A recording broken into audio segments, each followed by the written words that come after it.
பரிசுத்த நாமத்திற்கு மகிமை உண்டாவதாக. அன்புக்குரியவர்களே, நம்முடைய கர்த்தராகிய இயேசு கிறிஸ்துவை அறிகிற அறிவினால தான் அவரை புரிந்து கொள்கிற அந்த ஞானத்தினால தான் நாம் இந்த உலகத்தில் உள்ள எல்லா கேட்டுகளுக்கும் எல்லா விதமான இடுக்கண்களுக்கும் நம்மளை காத்துக்கொள்ள முடியும் என்ற அடிப்படையில் அவரை அறிகிற அறிவு என்ற அடிப்படையில் உங்களோடு நான் பேசும்படி ஆசைப்படுகிறேன். 1 யோவான் 2ஆம் அதிகாரத்தில் 2ஆம் வசனமும் 3ஆம் வசனத்தையும் வாசிக்கிறேன். நம்முடைய பாவங்களை நிவர்த்தி செய்கிற கிருபாதார பலி அவரே. நம்முடைய பாவங்களை மாத்திரமல்ல, சர்வலோகத்தின் பாவங்களை நிவர்த்தி செய்கிற பலியாக இருக்கிறார். அவருடைய கற்பனைகளை நாம் கைக்கொள்ளுகிறவர்களானால் அவரை அறிந்திருக்கிறோம் என்பதை அதனால் அறிவோம். அவரை அறிந்திருக்கிறேன் என்று சொல்லியும் அவருடைய கற்பனைகளை கைக்கொள்ளாதவன் பொய்யனாய் இருக்கிறான், அவனுக்குள் சத்தியம் இல்லை என்று சொல்லப்பட்டிருக்கிறது.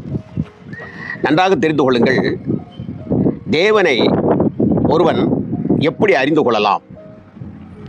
கர்த்தராகிய இயேசு கிறிஸ்துவை எப்படி புரிந்து கொள்ளலாம்? நன்றாக தெரிந்து கொள்ள வேண்டும். அவர் நம்மை அறிந்திருக்கிறார். அந்த காரியத்தை நான் அடுத்து உங்களோடு நான் பேசுவேன். அப்போ தேவனை நாம் எப்படி அறிந்து கொள்ளலாம்? அவரை எப்படி நாம் அறிந்து கொண்டிருக்கிறோம்? எதன் மூலமாக அறிந்திருக்கிறோம் என்பது மிக முக்கியமான ஒரு காரியம். அவரிடத்தில் நாம் அன்பு கூறுகிறோம் என்று சொல்கிறோம், அவரை விசுவாசிக்கிறோம் என்று சொல்கிறோம்.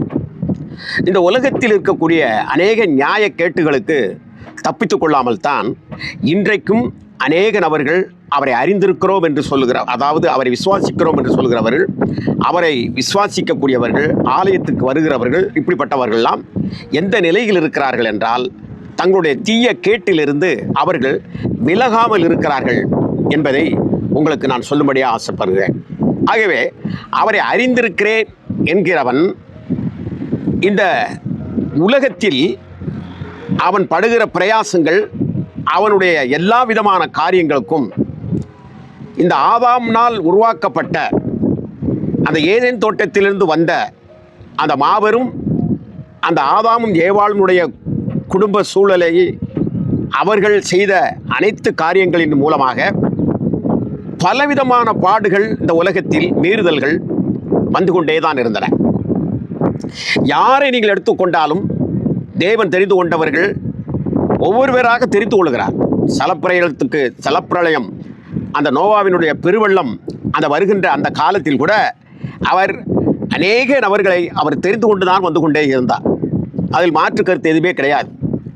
ஆனால் எவ்வளவு பேர் தெரிந்து கொண்டாலும் அந்த தெரிந்து கொண்டவர்களை நீங்கள் ஆராய்ச்சி செய்தால் ஏதாவது ஒரு வழியில் பாவமுள்ளவர்களாக இந்த பாவத்தீடான வாழ்க்கையை அவர்கள் அனுபவித்திருக்கிறார்கள், பின்பு மனஸ்தாபப்பட்டிருக்கிறார்கள்.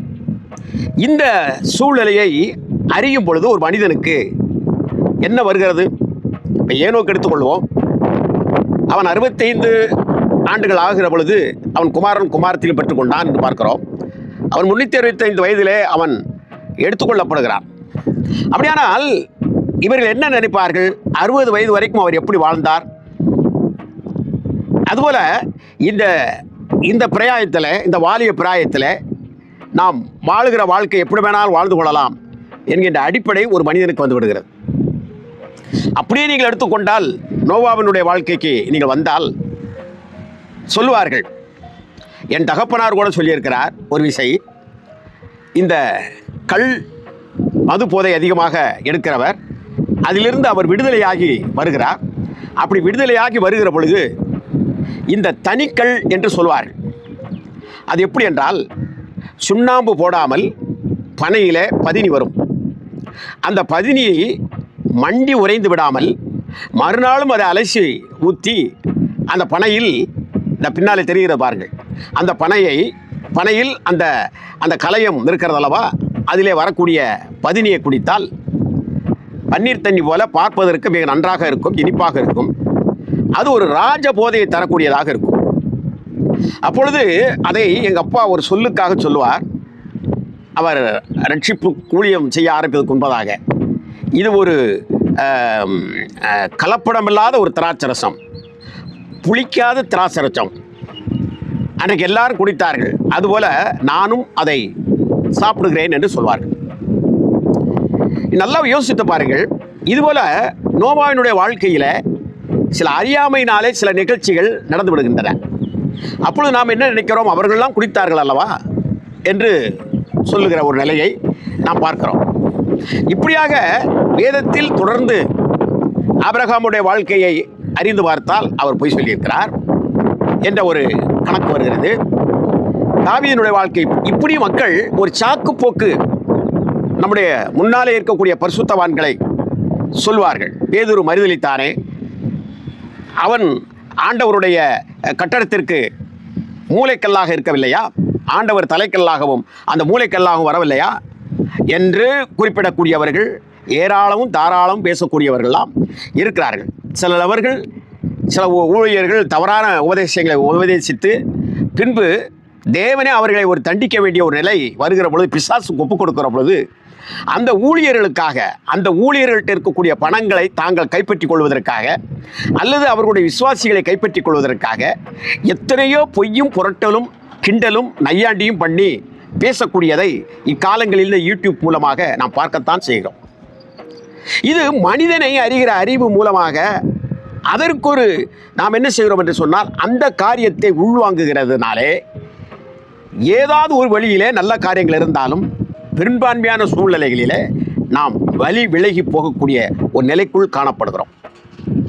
ஆனால் கர்த்தராகிய இயேசு கிறிஸ்துவை அறிகிற அறிவு என்பது, நான் இதுவரைக்கும் சொன்னேன் பாருங்க, பழைய ஏற்பாட்டினுடைய இந்த பரிசுத்தவான்களுக்கெல்லாம் ஒரு நிரந்தரமான மீட்பில்லாமல் அவர்களுடைய பாவங்கள் மூட்டை மூட்டையாக கட்டி ஒளித்து வைக்கப்பட்டு கொண்டிருந்தது என்பதை மறந்துவிடக்கூடாது.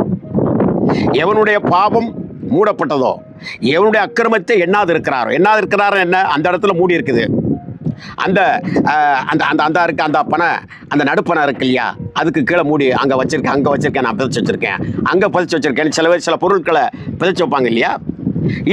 இது மாதிரி தான் ஆடு, வெள்ளாடு, இளங்காலை, புறா குஞ்சுகள் இவைகள் மூலமாக பழைய ஏற்பாட்டில் இருக்கக்கூடிய பரிசுத்தவான்களுடைய பாவங்களெல்லாம் பாவத்திற்கு, அதாவது ஆத்மா பாவம் செய்கிற ஆத்மா சாகின்றது. அந்த ஆத்மா சாகாதபடிக்கு அந்த ஆத்மாவுக்கு மீட்புண்டாக இரத்தம் சிந்துதல் இல்லாமல் பாவ மன்னிப்பில்லை என்பதற்கு ஒரு நிழலாட்டமாக அந்த நாட்களிலே இரத்தம் சிந்தி கொண்டு வந்தார்கள். இதை நீங்கள் அறிந்து கொள்ள வேண்டும்.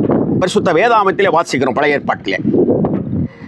ஆகினாலே அவருடைய வாழ்க்கையில் இந்த நிரந்தரமான அந்த முழுமையான மீட்பை ஒருவரும் பெறவில்லை. பரிசுத்த வேதாகமத்தில் வாசித்து பார்த்தால்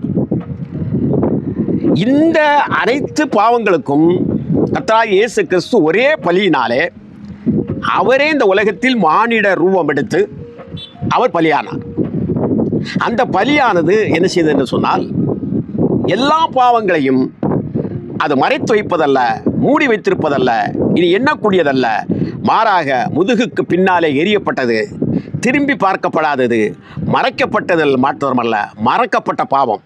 பழைய ஏற்பாட்டினுடைய அந்த இரத்தம் சிந்துதல் மறைக்கப்பட்டிருந்த பாவமாக இருந்தது. ஆனால் புதிய ஏற்பாட்டிலே நம்முடைய கர்த்தராகிய இயேசு கிறிஸ்து இரத்தம் சிந்திய அந்த இதானது நம்முடைய பாவங்கள் மறக்கப்பட்டு போனதாக இருக்காது. எந்த இடத்தில் வைத்தோம், எந்த இடத்தில் போட்டோம், எதுவுமே தெரியாது. ஆகவேதான் இப்படிப்பட்டவரை அறிந்து கொள்ள வேண்டும். இப்படிப்பட்டவரை அறிகிற அறிவின் மூலமாக அசுத்தங்களுக்கு நீங்க முடியும். இப்போ நம்ம யோசித்து பார்க்கிறோம், ஒரு மனுஷனுக்கு பாருங்க, நல்ல நண்பர்களாக இருப்பார்கள். ஒருவருக்கொருவர் ஏதாவது ஒரு சின்ன பிரச்சனை வந்தால் ஒரு வாதாட்டமோ ஏதோ வந்து மறந்து விடுவார். ஆனாலும் கூட அதை அப்படியே விட்டு விடுவார்கள். பிறகு எப்பயாவது ஒரு பிரச்சனைன்னு ஒன்று வருகிற பொழுது அவர்கள் என்ன செய்து விடுகிறார்கள் என்றால், என் அன்னைக்கே அப்படி செய்தவன் தானே அப்படிப்பார். மன்னிப்பார்கள், ஆனால் மறக்க மாட்டார். அவை மனித சுபாவமும் மனிதனுடைய தியாகமும் மன்னிக்கும், ஆனால் மறக்க மாட்டார்கள். ஆனால் இயேசுனுடைய சுபாவமும் இயேசுனுடைய அந்த பலியும் மன்னிக்கையும் செய்யும், மறக்கவும் செய்யும். அதனால்தான் நீங்கள் நானும் இன்னும் நாம் வேதத்தை தியானிக்கக்கூடிய அளவிலே தியானித்து பேசாமல் அவருடைய திருப்பரிசுத்த சமூகத்தில் நின்றால் கூட சாகாமல் பிழைத்திருந்து மற்றவர்களுக்கு அவரை குறித்து அறிவிக்கக்கூடிய ஒரு புண்ணியவான்களாக பாக்கியவான்களாக நாம் இருக்கிறோம் என்று சொன்னால் அவரை அறிகிற அறிவு. ஆகவே அடுத்த செய்தியிலே தொடர்ந்து பார்ப்போம். கர்த்தர் நல்லவர்.